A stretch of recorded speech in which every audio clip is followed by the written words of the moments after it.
Olá pessoal, tudo bem com vocês? Aqui é a Miyuki e hoje eu vou falar sobre um assunto que muitos de vocês têm dúvidas, que é a dívida dos idols. Como funciona, como que eles pagam, por que todos têm essa dívida. Nesse vídeo eu vou explicar tudo isso para vocês. Bora começar então falando sobre o que é essa dívida. Quando um candidato passa em uma audição de K-pop, essa pessoa se torna um trainee. Sendo um trainee, a empresa tem alguns requisitos e o mais comum é que você passe a morar em um dormitório disponibilizado pela própria empresa. Por que exatamente um dormitório? É mais por questão de logística e para evitar imprevistos como trânsito ou atrasos. Sendo que todo mundo mora junto, fica mais fácil também a comunicação. E é claro que o pessoal não vive só de vento, então tem a questão da alimentação, remédios, a própria gasolina, tudo isso é pago pela empresa no início. Enquanto o grupo ainda está como trainee, tudo que for gasto pela empresa até o debut e às vezes até depois é transformado em uma dívida. Então é muito comum de acontecer que esses trainees debutem, se tornem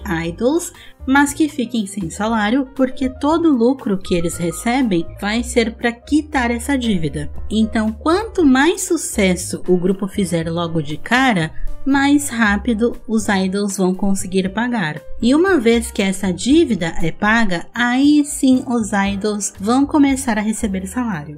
Mas também tem um porém. Tudo isso vai depender de como foi feito o acordo sobre pagamento. A gente sabe que existem alguns grupos que têm o pagamento em conjunto, ou seja, toda a publicidade ou tudo que um idol sozinho faz equivale ao salário do grupo. Vou usar um exemplo aqui. Digamos que o aespa faz esse tipo de acordo, onde todas elas ganham o mesmo valor, independentemente se alguém teve mais trabalhos que as outras. Por exemplo, então, digamos que a Karina, ela faz muito mais publicidade que as outras 13, então ela teve muito mais trabalho do que as outras meninas que focaram mais em projetos envolvendo a música. Então, esses trabalhos solos da Karina vão entrar como se fossem do grupo.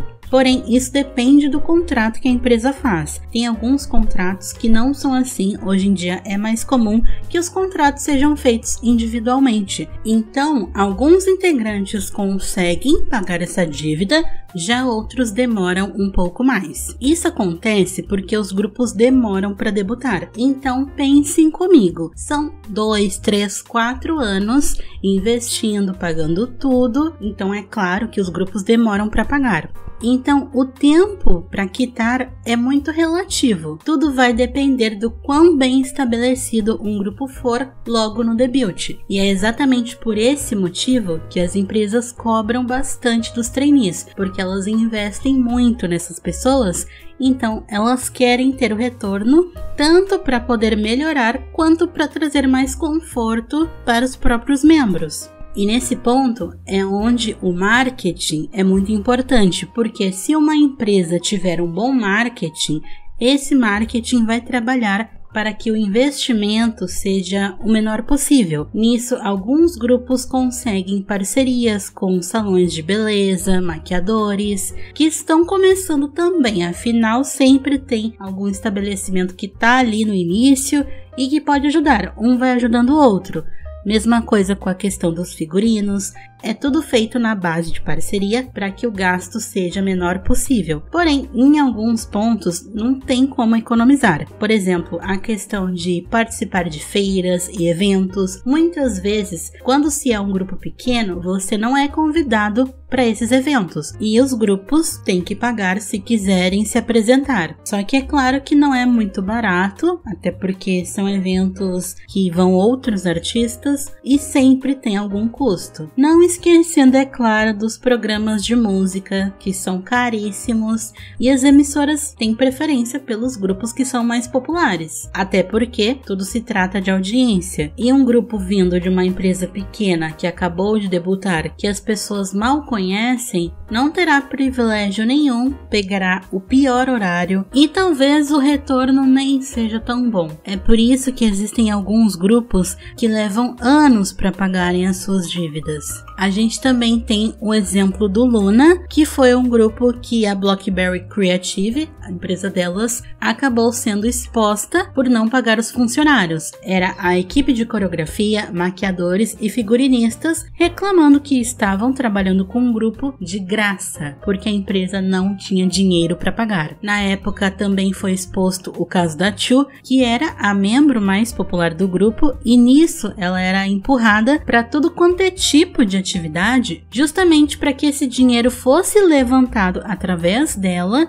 e com isso a empresa conseguisse sair das dívidas. Na época, isso se tornou um escândalo, inclusive com os fãs tendo que boicotar o Luna por conta de toda essa questão. Então a dívida, ela é sim algo bem complicado, não é todo grupo que consegue pagar essa dívida, e agora a gente vai chegar nesse ponto. E aqueles grupos que não conseguem pagar a dívida, aqueles grupos que simplesmente nunca alcançaram sucesso e não conseguiram se livrar dessa dívida. Depende muito da empresa, tem muitos grupos que têm uma parcela de popularidade, como o caso do Brave Girls, que por mais que elas tivessem a dívida, elas ainda obtinham certo retorno para que elas continuassem ativas. Outra alternativa que muitos idols têm é arrumar um emprego de meio período. Já que esses grupos não são tão populares, eles precisam ganhar dinheiro de alguma forma. E é aí que muitos idols começam a trabalhar nesses empregos de meio período. Muitos até trabalham enquanto ainda são trainees, para dar uma aliviada na questão da dívida. Mas e se o grupo da disband? É uma dívida pessoal. O termo dívida já é sugestivo, independentemente do grupo ser popular ou não, vai permanecer mesmo após o disband. E é por isso que o disband nunca é uma alternativa. O disband para as empresas é a última opção, quando não se pode fazer mais nada, quando não se consegue ganhar dinheiro com o grupo ou quando um comeback não gera lucro. Tem muitas empresas que acabam apostando tudo em um comeback e aí aquele comeback flopa, eles não têm dinheiro para arcar com os custos daquilo, não tem dinheiro para promover e aí não tem o que fazer, assim o grupo acaba e as dívidas continuam. A profissão de idol, ela é bem complicada.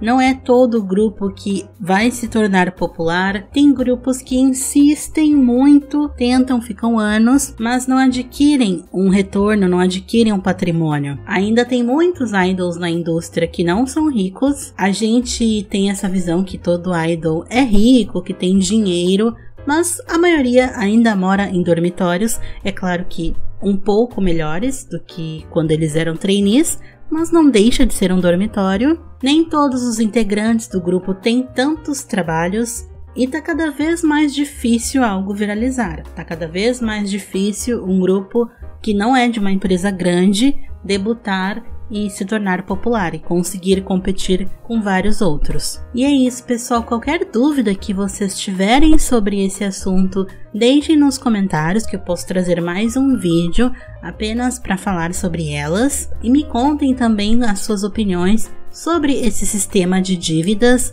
Me digam também o que vocês fariam se vocês passassem numa audição de K-pop de uma empresa pequena, tá, gente? Empresa grande não conta.